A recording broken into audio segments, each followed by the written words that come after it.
Aga ako nagising ngayon mga tol. 4:43. Mag-edit muna ako ng vlog ko. Hindi ako nakapag-edit kagabi. Aga ako nakatulog. Alas 11 pa lang yata. Nakatulog na ako. So yun, good morning mga tol. Ay, baka na kagad pag-gising. Edit ko muna yung vlog ko para pa-upload kinabukasan. Ngayon kasi may upload ako, tapos bukas wala. So may naka-ready na ako na vlog dito. Edit ko lang muna tapos yan, vlog-vlogan ulit tayo ngayong araw. Let's go! 6:30 na ng umaga at nakaiglip pa ako. Pahinga pa tayo ng konti. Tapos trabaho na. Ay! Yung mga tol, 7:30 na naman. At natulog na naman ako. Bad trip talaga. Wala talaga disiplina. 6:30, dapat gising na eh. Napapikit lang ako eh. Nakatulog na naman. Bad trip. Dito na ako may meal sa labas. Aba, nagpapakaral. Hindi yung araw ngayon. Patubos na sila dito. Good morning. Walang araw. Good morning mga tol. At ako yung maniningil muna ng pa-ending ko. Maniningil muna tayo. Let's go. Ito pala yung pa-ending natin.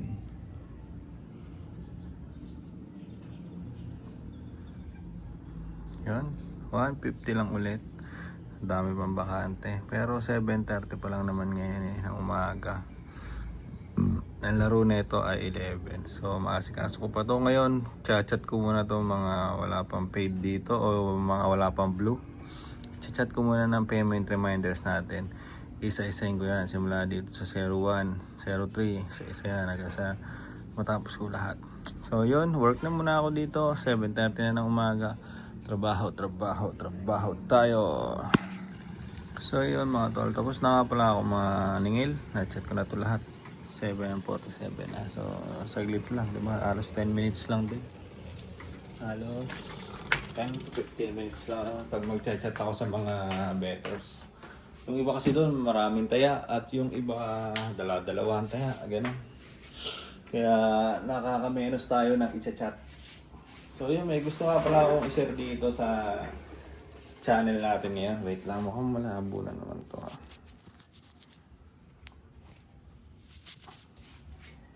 So yan mga tol. Di ba nababanggit ko sa inyo na madalas na parang gusto ko na bitawan yung day job. Yan, wait lang. Yan, hindi na natin lalagay. Baka maputol eh. So yun, di ba nababanggit ko nga dito sa channel o sa inyo na parang gusto ko nang bitawan yung day job ko. Kasi para sa akin, meron pa akong mga ibang gustong gawin eh. Katulad niyan, meron akong bike. Hindi ko siya magamit kasi anong oras na naman ako nagising kanina, di ba? Gusto ko sana kahit mag-ikot-ikot lang ako doon banda, di ba? Magpahangin ako, makapagpapawis ako na hindi ko magagawa kasi nga meron akong day job. May oras na kailangan kong pumunta doon, di ba? May oras na kailangan kong pumasok. Tapos, meron din ako mga ginagawang side hustle. Kagaya nung kanina, yung naningil ako na patay ako na ending, di ba? Side hustle ko yun eh. So, meron din akong ginagawang ganun. Meron din ako naasikasong ganun. Tapos, gusto kong mag-focus din dito sa channel. Di ba? Gusto kong mag-content kahit mag-upload ako ng 2 beses sa loob ng isang araw. May mga ganun ako naiisip eh. O kaya mag-aaral ako ng yung YouTube automation, di ba? Mag-aaral ako ng YouTube automation. Gamitin ko tong PC ko, di ba? Gamitin ko yung computer para sa mga hassle ko. Dito ako mag-opisina. Ang dami kong gustong gawin na palagay ko magagawa ako pag sa akin na yung buong oras ko. Parang ganon. yung 24 hours ko, dito lang ako mamamalagi sa bahay. Para ang dami kong pwede magawa. Makakapaglinis ako, yung pakonti-konti na ano sa bahay ay malilinis ko, makapaglinis ako. Pwede ko tong pinturahan, di ba? Pwede kong pinturahan yung paligid natin kasi ang dami kong oras eh. Ang dami kong oras para sa sarili ko. Pwede ako makapagpalit ng pintura, makapaglinis sa baba. Tapos yun, sinasabi ko kahapon na lilinisin ko yung tindahan doon. Yung dating tindahan nila Ermat, pwede ko linisin. Kung sakaling magkakaroon pa ng puhunan, ay pwede ako mag-umpisa na ng tindahan, di ba? Maasikaso ko pa itong sapatos na to, naiilang sapatos na nandyan, maibebenta ko na yan, maiaalo ko na yan kahit tagpa 500 na lang, di ba? Ang dami, pwede rin ako makapagbasa ng libro kahit na ilang minuto, di ba? Parang para sa akin lang mga tol. Parang gusto kong bitawan yung day job na, pero hindi pa yata ako ready. Baka ma-pressure lang ako kasi walang papasok na 500 per day. Mga ganun na tanong. Pero sa tingin ko mas magiging masaya ako pagka pagka mismo nagtrabaho na ako sa mga hassle ko eh. Ang dami ko pang pwedeng gawin na alam ko na balikan ko yung dropshipping ko nito. May page ako niyan ng mga sapatos ko. Pwede ako mag-post ulit ng paninda ng iba na seller. Pag nakabenta ako doon, commission din yon, di ba? Pera din yon. Parang kaya kong gawin lahat pagka wala akong day job. Hindi ako kasi katulad ngayon, 7:30 na, 8 na, di ba? 8. So, gugustuhin ko magpapawis na isang oras, pwede. Pero yung oras ko talaga, di ba? Yung tawag doon, hating-hati lang talaga. Kailangan mo talaga i-manage ng maayos. So, magpapawis mo isang oras, pahinga 30 minutes, 9:40, ligo, o alas 10, ligo. Tapos maya-maya kasi,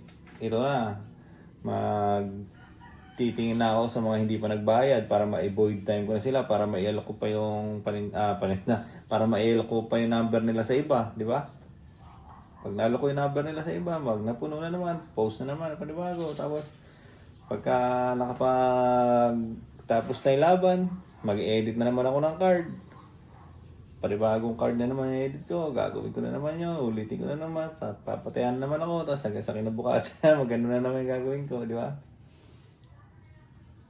So, ang tanong sa akin ngayon, sa sarili ko, kailan ba ako pwede mag-resign, di ba? Pag ba may sapat na ipon na? Pag ba talagang nararamdaman mo na ito na to, kaya mo na to, di ba? Ganun ba? Ano bang natin, di ba? Ano ba yung kailangan na sign para mag-resign na ba tayo? Ay, wala alam mga tol. Yun lang kasi naiisip ko ngayon na sa tingin ko, para sa akin lang hindi ko naman ayoko na magtrabaho. Kasi kung tatanggalin ko yung day job sa akin, talagang focus yung gagawin ko sa mga hassle ko, sa trabaho ko dito, sa vlogging ko, di ba? Sa vlogging, kailangan din kasi natin mag-engage sa ibang YouTuber nakagaya din natin. So, baka magawa ko yun, makapag-engage ako, makapag-comment ako sa mga nila, di ba? Sa mga content din nila. Makapag-comment ako dyan, makapag-iwan ako nakapasyal ako sa channel nila, pwede yung mga gano'n kasi may tendency na pagka nag-comment ako sa ibang mga channel din, kagaya ko, so yung ibang viewers nila ay pwede rin mapasyalan yung channel ko. Excuse me. Pwede rin mapasyalan yung channel ko kasi yung comment ko nandun sa baba di ba? Pag may tumitingin sa mga comment section, tapos nag-comment tayo, sino kaya to? Kaya Chumul Vlog na to, diba? Pwede nila i-click yun. Pag nakita nila yung profile ko, pwede rin sila manood sa atin, di ba? Lalo na kung yung ko-commentan ko ay kaparehas ko lang din ng content, di ba? Kaparehas ko lang na niche, yung daily lifestyle, di ba? So, yung araw-araw na ginagawa niya, ganun lang. So, pwede, di ba? Pwede rin natin magawa yon. Na hindi ko lang nagagawa ngayon kasi busy talaga kung tutuusin. Busy. So, yun. Kaya parang gusto ko na magkaroon ng ano talaga. Na, kung baga, parang gusto ko na yung 24 hours ko is gamitin talaga sa mga bagay na gusto kong gawin. Yung maranasan ko yung walang tali at malaya. Diba? Ang sarap nun no? Walang tali at malaya. Parang bugoy na kuy-kuy. Diba? Pero yun, dahil nga nababanggit ko sa inyo, ang dami natin bayarin, ang dami natin binabayaran ngayon, magkano lang ang hawak ko na pera, inilabas ko pa sa lending ko, alos 170k na yung naibitaw ko sa lending ko no? Alos 170k, 200 na nga pala kasi kakalabas ko lang nung huli. Yun, yung mga pera ko na itago, pinasok ko na sa lending para kahit papaano gumagalaw din siya. Parang iniisip ko na mga soldier ko yung mga pera na yun, di ba? Mga soldier ko na yun ay kailangan nila makipaglaban, di ba? Kailangan natin silang isugal para babalik sila ng mas marami at mas malakas. Ganun ko sila lang tignan. Pero meron pa naman akong hawak ngayon dito. May hawak pa ako.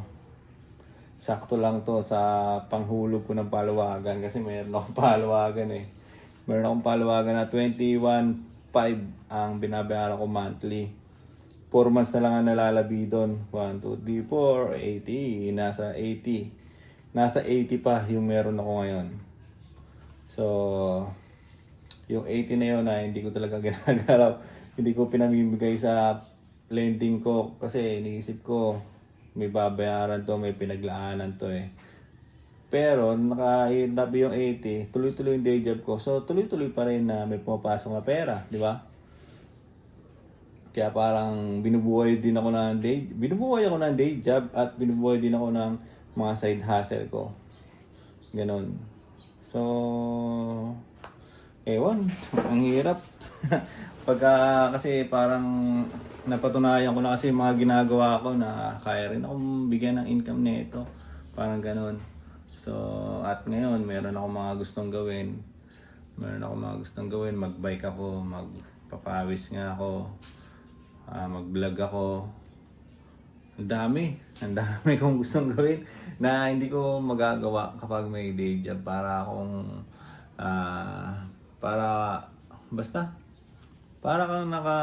rin, di ba? Kasi yung oras ko na 8 oras nandoon So yung 8 oras na yun, baka pwede pa makagawa ng something dito sa kwarto na to, di ba? Yan. Baka pwede pa makagawa ng something dito, makagawa ng money. Kahit nandito lang tayo. Baka mamaya, bigla ako mag-affiliate sa TikTok, di ba? Bigla ako mag-affiliate sa TikTok, biglang napaboom natin. Hindi natin alam kung ano yung hindi natin masubok-subukan dahil nga sa dami natin ginagawa. Sabog-sabog na Sa akin, ilan na yung side hustle ko na inaasikaso, ilan na yung ino-operate ko. Pag may nahabol pa akong oras para makapag-open ng shop. Siyempre, pag nandun tayo, customer ang asikasuhin natin, di ba? Customer, katulad kahapon, dami-rami ring customer na pumunta kahapon sa shop. Ganun kasi sa shop merong araw na matumal, merong araw na mabenta.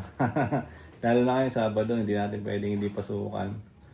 So, yun, tingnan natin sa mga susunod na kasi mayroon din kami travel niyan, magta-Thailand kami pala sa July. So, yung ticket, kailangan kong bayaran pa yung ticket. At kailangan ko rin makapag-ipon ng pocket money. So, mabilis lang yun kung July na kaagad, di ba? Ang tinatarget natin, mabilis lang yun. Pero, yun mga tol, araw-araw naman ako nag-upload dito. Araw-araw naman ako nagagawa ng content. Masasabi ko yan kung anong mangyayari. Sa pagpaplano talaga natin, bitawan na yung day job. Ako talaga, pinag-iisip ako ng maigi. May pera ako dito pero hindi pa to sapat. Hindi pa to sapat para bitawan ko na agad-agad yung day job ko. Kailangan ko pa ng konting lakas. Yan. Kailangan ko pa ng konting lakas. Konting-konti na lang. At dito na, full time na tayo dito. So, yon, hanggang dito na naman na itong vlog-vlogan natin para sa ngayong araw. Bye-bye!